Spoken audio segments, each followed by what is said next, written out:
Imagine meeting your absolute 100% perfect soulmate. Like the connection is so dense, so instantaneous, that it just feels entirely supernatural. Right, it feels fated. Exactly. It feels like the universe literally cracked open just to put this one specific person right in your path. But then, and this is where it gets crazy, imagine that to keep your own soul intact, to protect your own life's purpose, you have to completely erase their existence from your world. Which sounds completely counterintuitive. Right. I mean, you have to meticulously scrub their scent from your clothes. You have to delete every single number, basically bring the bridges to the ground, and actively pray they never, ever knock on your door again. It's an incredibly intense scenario. It really is. So, today we are exploring why the most romantic, visionary minds on Earth, the true idealists, often have to basically destroy their own fairy tales just to survive. Welcome to this deep dive. Our mission today is to unpack this profound, honestly agonizing dilemma sent in by you, our listener. We are tearing into the complex, soaring, and deeply painful psychology of the idealist. Specifically, what happens when that worldview collides head-on with love and a spiritual life of renunciation. It is a genuinely remarkable situation to analyze because, what we are looking at here is a fundamental clash.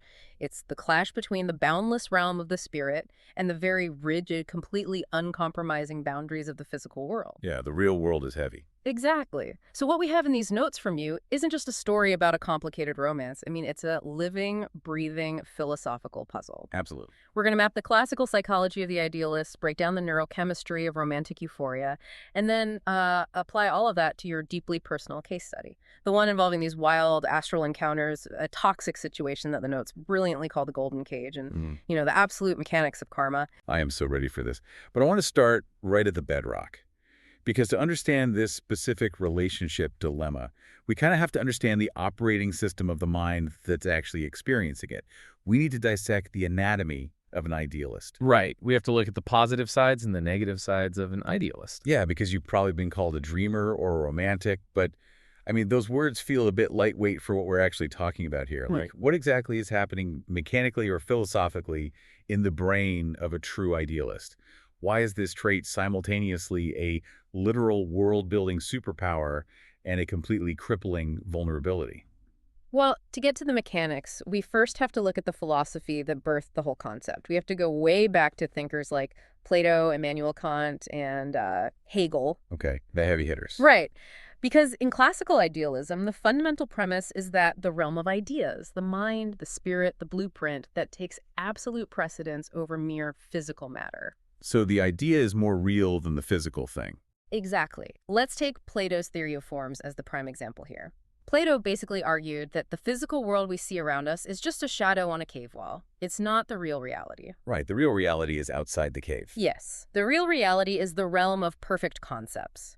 So if an idealist looks at, say, a physical chair, and it's wobbly and flawed, they don't just accept it. Their mind immediately accesses the concept of the perfect chair. The ultimate flawless chair idea. Right. And they constantly compare the physical flawed object to that flawless non-physical standard. So they are basically walking around with an overlay on their vision all the time. Yes, an idealistic overlay. They look at a political system or a workplace or, a human being, and they don't just see the data points right in front of them. They constantly see the massive gap between what is currently there and what actually should be there. And that gap is everything. For an idealist, how the world should be is essentially more real to them than how it actually is. I mean, they are fundamentally oriented toward transcendent values. Like justice and truth. Exactly. Absolute beauty, perfect love. And this isn't just, some passive preference.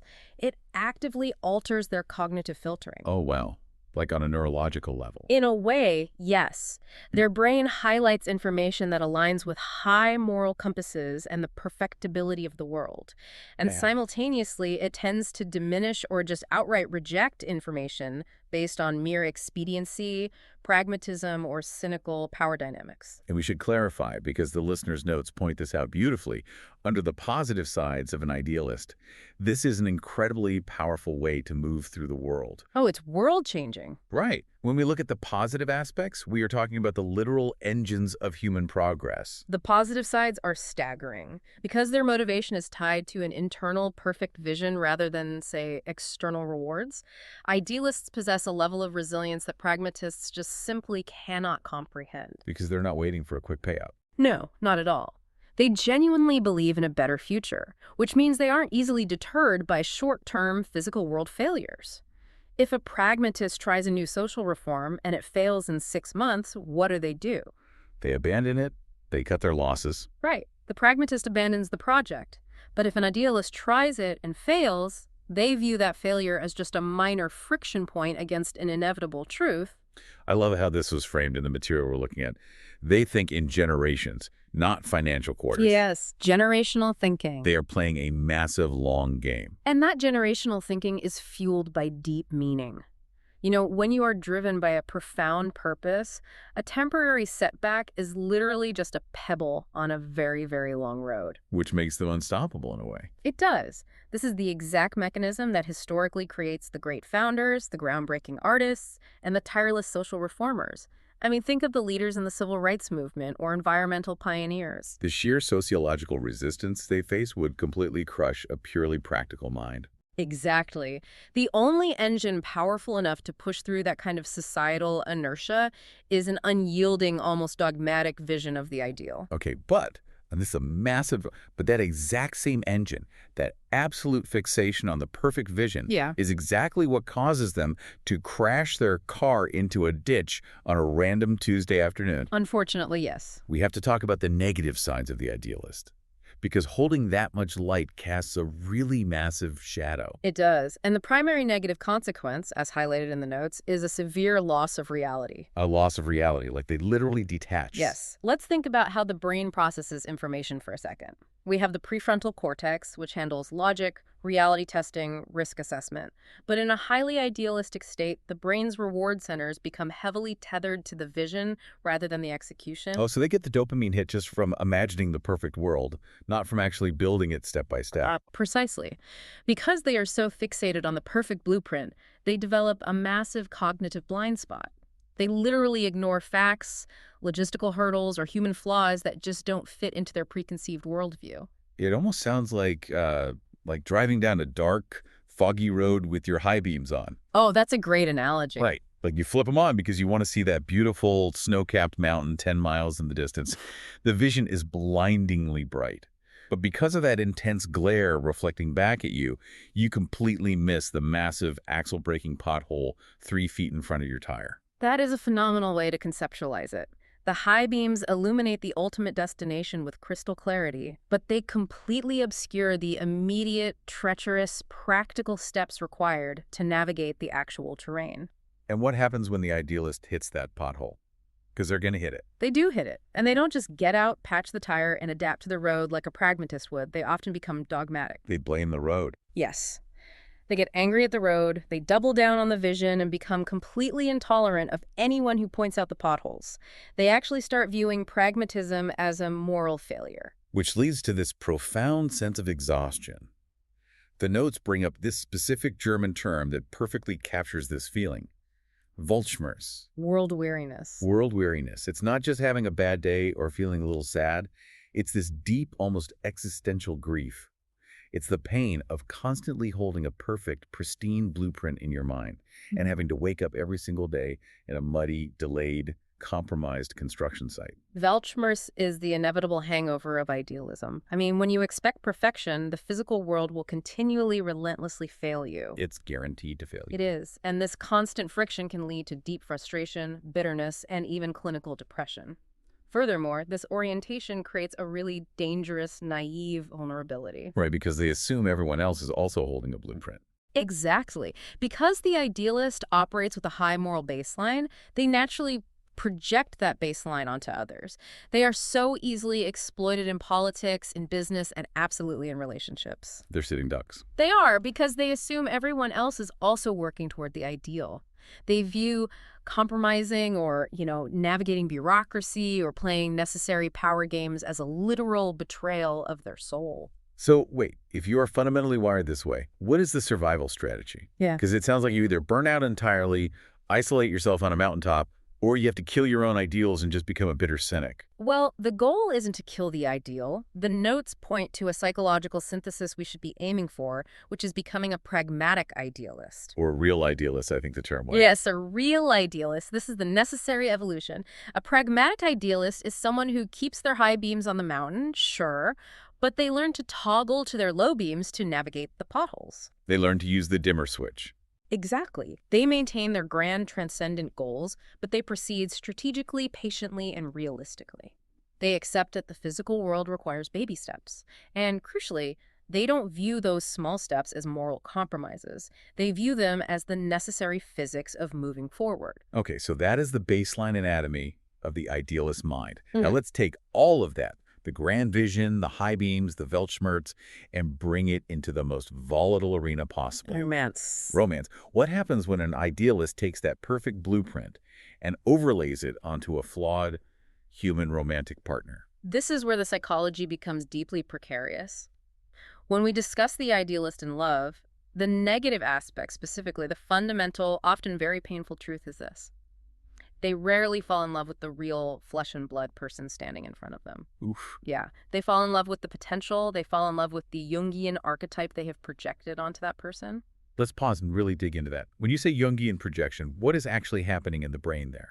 Well, Carl Jung theorized that we all carry unconscious, idealized images of the perfect partner inside us, the anima or the animus. Like a template we're born with or that we build. Right. And when an idealist meets someone who vaguely matches just a few characteristics of that internal image, the idealist's brain essentially copies and pastes the entire perfect archetype over the real human being. They just plaster it over them. They do. They don't see the person's insecurities, their bad habits, or their incompatible traits.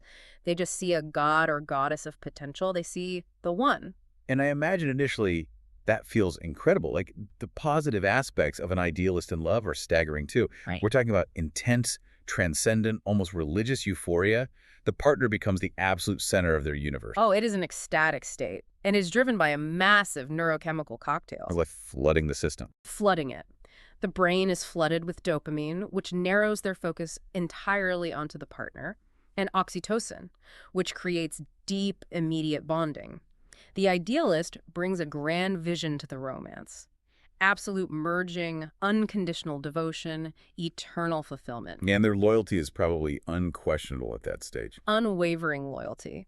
And they have this remarkable ability to nurture their partner because they see the absolute highest potential in the person. They can act as a mirror, reflecting a greatness the partner might not even see in themselves yet. Which is deeply intoxicating for the partner. I mean, who doesn't want to be looked at and told, I see the absolute highest, most divine version of you? Everyone wants that. Right.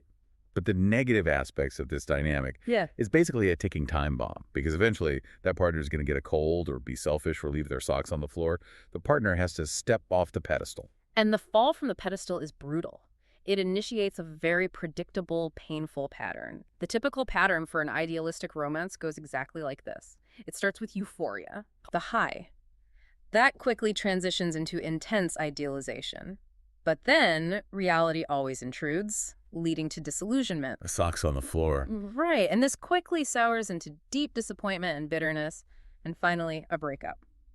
Or, if they're mature enough, a transition into grounded love, but often a breakup. And during that idealization phase, they employ that loss of reality we talked about earlier, right? They ignore massive, glaring red flags. They have to. If a partner shows signs of narcissism, unreliability, or untruthfulness, the idealist's brain actually suppresses that information. They call it just a phase, or they genuinely think, my pure love can heal them. Because acknowledging the red flag would shatter the perfect blueprint. Exactly. The cognitive dissonance is too painful, so they deny reality to protect the ideal. Furthermore, the idealist often develops an absolute allergy to the mundane. Oh, I relate to this one. Yes. They view the everyday logistics of a relationship, managing finances, taking out the trash, scheduling doctor appointments as profane. It feels beneath the dignity of their grand poetic feelings. They want a Shakespearean monologue, and their partner just wants to know who's doing the dishes tonight. Exactly. And this creates a massive trap. The idealist becomes what the material calls a euphoria junkie. A euphoria junkie. That's a great term. It is a critical concept. A euphoria junkie is literally addicted to the specific neurochemical rush of the initial idealization phase. But biologically, the human brain cannot sustain the honeymoon phase forever. You die of exhaustion. The dopamine receptors would literally burn out. After about 12 to 18 months, the brain starts to downregulate those chemicals and replace them with serotonin and deep attachment hormones. Which is supposed to be the good part. Yes, but when this natural, healthy settling occurs, the idealist interprets the loss of the high as the literal death of the love. They think, the ecstasy is gone, therefore we must not be soulmates anymore. Which is so tragic because that is exactly when real love is actually supposed to begin, the building phase. But we are so culturally programmed to want the euphoria. We are fed a constant diet of media and literature that glorifies this exact kind of toxic idealization. Literature is the primary culprit here, particularly from the Romantic period. I mean, look at Goethe's The Sorrows of Young Werther. Oh man, further. It is the ultimate prototype of idealized despair. Werther projects absolute perfection onto Lotte, who is entirely unattainable. He elevates her to a literal religious figure, and when the physical reality denies him his ideal, he falls into a fatal despair. He literally chooses death over living in a reality that doesn't match his blueprint. Or, Shakespeare's Romeo and Juliet. We hold it up as the absolute pinnacle of romance, but it's actually adolescent, all or nothing, highly impulsive idealism. Very impulsive. The euphoria is so intense, and the reality testing is so incredibly low that they destroy themselves in a matter of days. Or a more modern example, Fitzgerald's The Great Gatsby. Gatsby spends years building an empire, constructing an entirely fabricated identity, all just to win back Daisy. But he isn't in love with Daisy the human being. He's in love with the green light, the idea of her. He is in love with the memory and the ideal of Daisy. When he finally gets her, the reality can't possibly live up to the immense weight of the illusion he constructed.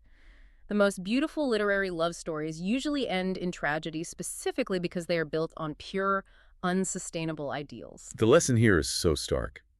Using literary euphoria as a template for a human relationship is just a recipe for disaster. The real grinding work for an idealist is learning to blend that grand poetic vision with the small, daily, sometimes really boring gestures of a Tuesday morning. It is the necessary shift from seeking the absolute to building the sustainable. Now, having said all of that, we have mapped the entire psychological landscape. We understand the idealist's struggle with physical reality, their search for transcendent connection, the mechanics of projection, and the danger of the euphoria trap. Which means we are finally equipped to analyze your deeply personal, highly specific situation, straight from your notes. Exactly. Yes. Let's bring this directly to your story as a spiritual idealist. Because what you are experiencing is not just a standard romantic projection. It is layered with an incredibly profound level of spirituality. Very profound. You are an idealist who has actively chosen a life of spiritual renunciation. You have deliberately pulled away from the mundane wheel of society, the rat race, to walk a path of purity. And on this highly protected path, you meet a woman. And the connection is, epic doesn't even cover it. The word epic barely does it justice based on the notes. It is described as a soulmate bond of immense magnitude. And crucially, this connection manifests not just emotionally or intellectually, but spiritually through actual astral encounters. Let's unpack astral encounters for a moment, just to ground it in what that actually feels like. Because we aren't just talking about having a nice, vivid dream about something. Yeah, not at all. In a spiritual framework, this means your consciousness, your very nervous systems, are interacting and connecting on a plane higher than physical reality. Whether one views this through an esoteric lens of souls traveling outside the physical body, or a psychological lens of extreme limbic resonance and deep subconscious syncing, the felt experience is undeniable. It's as real as sitting in this chair. It is the ultimate validation for an idealist, because it is a love that literally exists above the physical dirt. It exists above the friction of the construction site we were talking about. It signifies a profound cosmic alignment where both of you feel a magnetism so massive you realize you never want to be separated. It is the absolute peak of the mountain. But then, this soaring spiritual high crashes straight into a massive, immovable, reinforced steel wall of earthly reality. It does. Let's talk about the obstacle. Let's talk about what your notes refer to as the golden cage. The physical reality is this. The woman you share this intense astral connection with is currently in a 25-year relationship. They are not married, but they live together. Her current partner is described as submissive, creating an environment that is deeply toxic for her.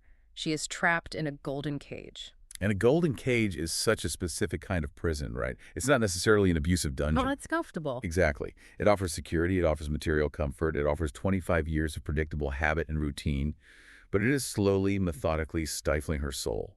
She is spiritually suffocating.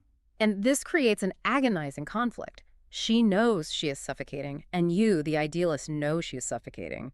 But she feels unable, or perhaps too paralyzed by fear, to leave.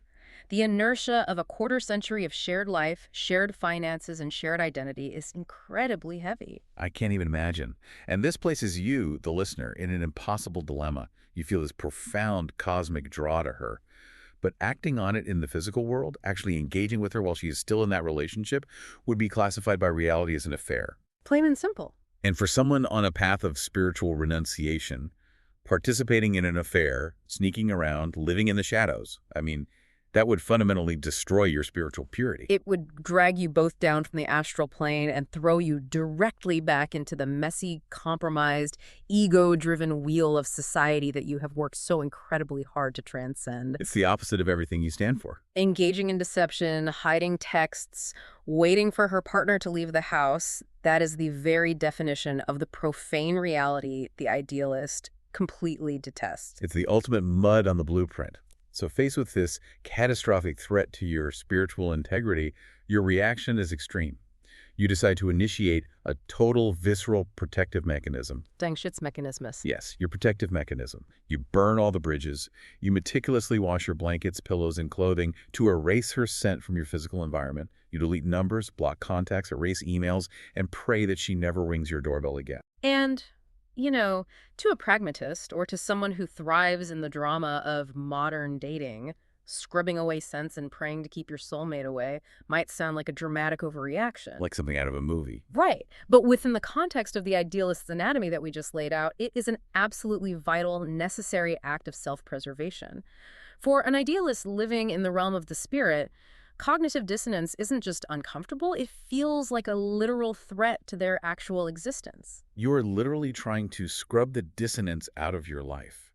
The physical cleansing is an external manifestation of an internal spiritual purification ritual. You are frantically trying to read the walls around your renunciation. Exactly. It is a textbook clash. Your pure vision of love has become hopelessly tangled in the compromised, heavy reality of human entanglements. But this brings us to the absolute core of your agony.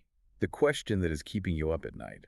By walking away, by burning these bridges, are you rejecting a cosmic gift? That is the fear. Right. Are you turning your back on the universe?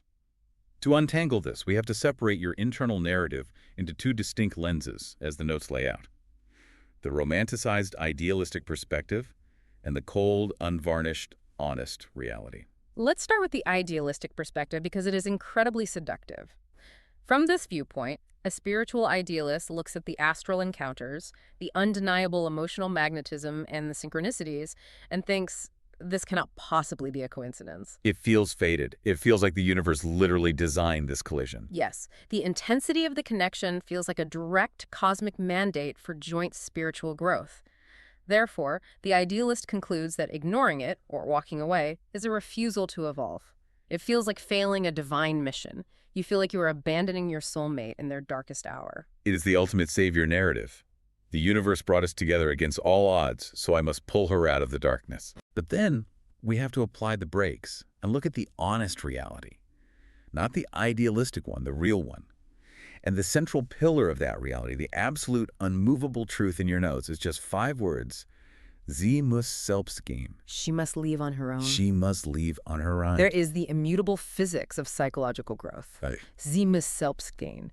No matter the spiritual depth, no matter the astral encounters, if she does not actively, independently, and courageously end her 25-year relationship on her own volition, engaging with her is an affair. Full stop. Full stop. There is no spiritual loophole. There is no esoteric exemption that magically makes it pure.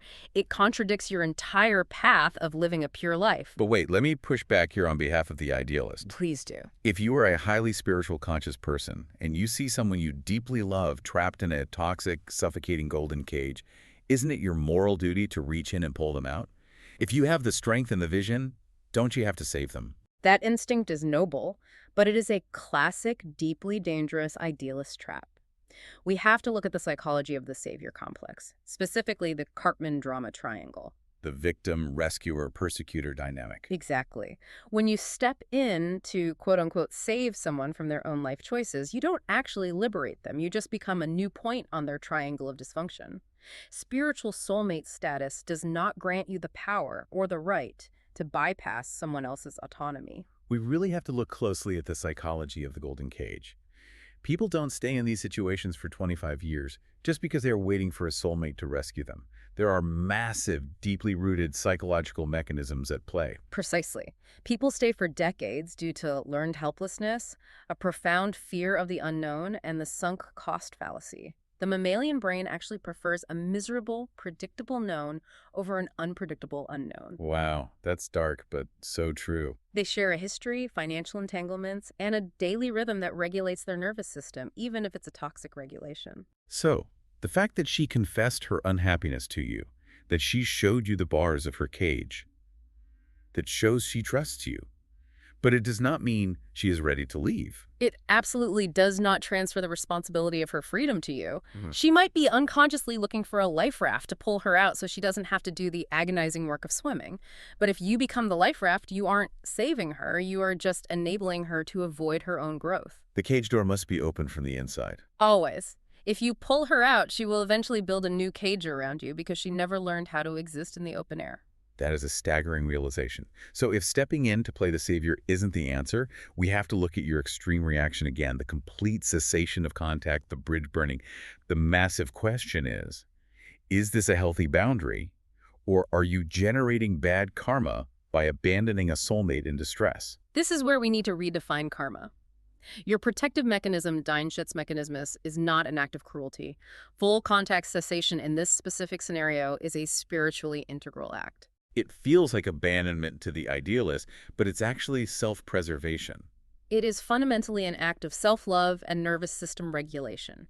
By walking away, you are protecting your own energy field. You are preventing yourself from being dragged into a toxic, draining emotional triangle that would severely compromise the spiritual path you have dedicated your life to. But let's dig into the karma question, as the notes say, zur karma Frage. Because the idealist is terrified of cosmic retribution. Does leaving her in the golden cage invite bad karma? Are you failing a spiritual test by walking away from a cosmic connection? We have to look at the Eastern philosophical roots of karma here. Karma is not a cosmic credit score or a punishing judge in the sky. Right. It's not Santa Claus with a naughty and nice list. Exactly. Karma is simply the law of cause and effect, action and consequence. The framework you are operating in clearly argues that the universe does not send people into your life so that you can cheat or so that you can violently rip them out of existing commitments. So the universe isn't testing whether you'll break your vows of renunciation for true love. No. True soulmates meet in the physical realm when both are free, clear, and sovereign to engage. Therefore, leaving her is not a punishment. It is not abandonment. It is the ultimate expression of respect for her free will. You're trusting her journey. You are acknowledging her sovereignty over her own life. Bad karma is generated by manipulation, by applying pressure, by engaging in deception, or by sustaining a secret affair that drains the life force from everyone involved. Bad karma is not generated by setting a clean, honest, self-protective boundary. That is such a vital distinction. But what if the idealist thinks, okay, I understand, I won't have a physical affair, but I'll just wait. I'll stick around as her spiritual friend, supporting her emotionally until she finally finds the courage to leave. This is perhaps the most insidious trap of all, the danger of waiting. Many idealists waste years, sometimes decades, standing on the sidelines of someone else's life, serving as an emotional surrogate. Basically a placeholder. Yes. And in doing so, they completely lose their own center. They pause their own spiritual evolution, draining their energy to subsidize someone else's toxic relationship. It's an incredible, painful irony.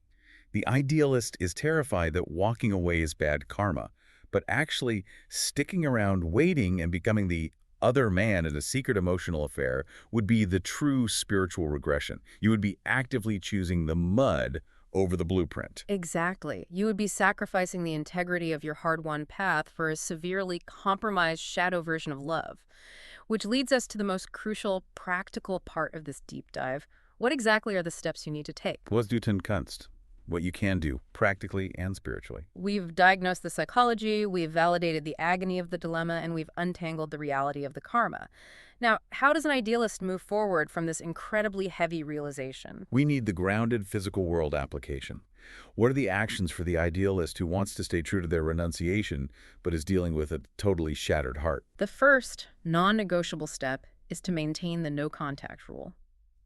If you feel that this connection pulls you off your center, and based on the intensity of your energetic cleansing, it clearly does, you must protect your space. You can't leave the door cracked open. No, you must trust the profound wisdom of your initial instinct to burn the bridges. Do not reopen them out of a false sense of obligation, guilt, or romanticized longing. But how do you deal with the sheer energy of that connection? The astral pull doesn't just turn off because you deleted a phone number. You can't just ignore it. No, ignoring it creates suppression, which just builds pressure. The second step is to utilize your spiritual tools, but to completely change their direction. Pray, meditate, and visualize, but you must radically shift the intention. So not meditating to draw her in? No, you do not meditate to pull her toward you. You do not visualize her leaving her partner for you. You meditate to release her. Wow. That is the ultimate act of surrender. Yes. You must cultivate a profound, unshakable trust that if she is truly a soulmate, the universe is perfectly capable of guiding her to her own freedom without your active physical intervention. You have to completely surrender the outcome. Surrender is so agonizingly hard for an idealist because their whole identity is built on enforcing the vision. They want to build a skyscraper, but here they have to lay down the tools. And while they are letting go, what do they do with their own life? Step 3 is to refocus intensely on your own spiritual practice. You chose a life of renunciation for a deep, profound reason long before you met her. Do not abandon the massive meaning of your life's work for a connection that is currently blocked by physical reality. Right. Your path is your primary relationship. Your spiritual integrity is your primary relationship right now. And the final step is about how you close the loop with her, energetically or practically, if she ever does reach out. It's about setting a definitive boundary that leaves the responsibility entirely in her hands. Yes, the note suggests a very clear stance. If communication is ever forced, you provide one final, crystal clear statement that embodies the pragmatic idealist. Something to the effect of, I feel this deep, epic connection, but I will not live in a triangle. I will not participate in deception. When you are truly free, I am open. Until then, I walk my path alone. That is brilliant. It acknowledges the grand vision. I feel the connection, but it firmly enforces the physical world boundary. I will not compromise my integrity. It places the key to the golden cage exactly where it belongs, in her hands. It is the perfect synthesis. But, I know this raises a very painful question for the idealist. It does. I have to ask, does this mean the idealist basically just has to give up? Do they have to abandon their beautiful ideals of transcendent cosmic love just to survive the harshness of the real world? It feels like a massive defeat. If we pull back and look at the bigger picture, absolutely not. Fazit also, idealist. The conclusion for you as an idealist is that it is an evolution, not a defeat. It is not wrong to view this connection as a profound gift. It showed you the absolute depth of what your soul is capable of feeling. It woke you up. It activated your heart. However, real, mature, spiritual love must eventually prove itself in the physical reality, not just on the astral plane. The blueprint has to actually become a house you can live in without the roof caving in. Precisely. And sometimes, the highest, most pure proof of idealistic love is having the excruciating strength to let someone go. You are keeping the ideal of pure love intact, but you are applying the realistic, necessary boundary that true love requires: two free, willing, and sovereign participants. So you aren't killing the dream. Not at all. By walking away, you aren't destroying your ideal. You are protecting it from being corrupted by affairs, secrets, and toxic triangles. You are preserving your own integrity. That is incredibly powerful. You aren't destroying the blueprint. You are just rolling it up and keeping it safe. So let's summarize the immense ground we've covered today. We started by unpacking the architecture of the idealist mind, the breathtaking visionary power that thinks in generations and builds civilizations, paired with the naive traps and the crushing Weltschmerz that hit when reality inevitably falls short. We dissected the intoxicating, sometimes highly dangerous euphoria of romantic idealization. We looked at how the brain projects a perfect Jungian archetype onto a flawed human being, and how becoming a euphoria junkie traps you in a cycle of disappointment when the neurochemistry settles. And then we took all of that theory and applied it to the searing reality of your personal dilemma. We untangled the brutal conflict between a cosmic astral connection and the mundane, heavy reality of a 25-year golden cage. And the resolution we arrived at, grounded in both psychology and your own profound spiritual framework, is that walking away from a soulmate who isn't free is not a rejection of the universe. It is not a failure to save someone. It is the ultimate preservation of your own soul. It is the necessary, healthy boundary of a pragmatic idealist. I want to add one final thought of validation here. If you are listening to this and you are still feeling the visceral pain of that separation, the grief of scrubbing those scents, the silence of the deleted numbers, know that your internal conflict is entirely justified. It truly is. Feeling this pain is the hallmark of a deep, sensitive, deeply awake soul. Setting that boundary, enforcing the no-contact rule, and honoring your path of renunciation is not a sign of coldness. It is an act of staggering spiritual strength. You did the right thing. It is the hardest thing, but is the right thing. And as we sign off, I want to leave you with one final, slightly provocative thought to mull over. You've been agonizing over whether this intense astral connection was a cosmic mandate for the two of you to be together. You felt like the universe brought you together to unite. Right. But consider this alternative perspective. What if the universe sent her to you, not so you would end up together, but as a highly specific cosmic test? What if she was placed in your path specifically to see if you had the strength to stay true to your path of renunciation when faced with the absolute ultimate temptation? What if the true spiritual victory wasn't in getting the girl, but in holding your ground? That is a profound reframe. It changes the entire narrative from a story of a lost, tragic romance to a story of a triumphant spiritual initiation. Think about the architect. Sometimes the greatest triumph isn't forcing a flawed building into the mud just to say you built it. Sometimes the greatest triumph is looking at the compromised construction site, rolling up the flawless blueprint, and walking away with your vision and your soul completely intact. Thank you so much for sharing such a deeply personal, fascinating, and challenging journey with us today. Keep your vision clear and keep walking your path.